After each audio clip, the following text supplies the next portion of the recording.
দেখো বন্ধুরা, আমার অ্যামাজন থেকে পার্সেল চলে আসলো হঠাৎ। আমি নিজে জানি না এগুলোর ভিতরে কি আছে। তো আমার তোমাদের দাদা ভাই এসে দিল যে নাও তোমার পার্সেল। আমার মনেই নেই আমি কি অর্ডার দিয়েছি, তো খুলে দেখতে পারবো কি আছে ভিতরে। তো এটা দিয়েছিলাম। তো এটা গোট কাটিরা বলে যে শরবত করে খায়। তো আমার ডাউট আছে এটা কি না অরিজিনাল দিয়েছি কিনা, তাই একটু ভালো করে দেখছিলাম। তো এটা দিয়েছি, আর ভিতরে কি আরেকটা কি দিয়েছে আম্মু সেটাও দেখতে লাগবে। তো ওইটার মধ্যে কি আছে, তো এত বড় বক্সটার ভিতরে কি আছে কে জানে। আমি নিজেই ভুলে যাই কি আমি অর্ডার দিয়েছি, সত্যি এত ভুলি আমি।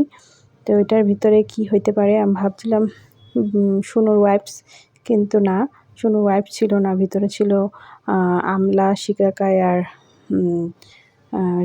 রিঠা, এইসব ড্রাইগুলো ছিল। তো পুচকির জন্য এনেছি এগুলো, পুচকি অনেক ড্যান্ড্রাফ হয়েছে, তার জন্য এগুলো লাগাবো বলে ভেবেছিলাম। তো তোমরা বলো কেমন লাগলো আমার ভিডিওটা দেখে।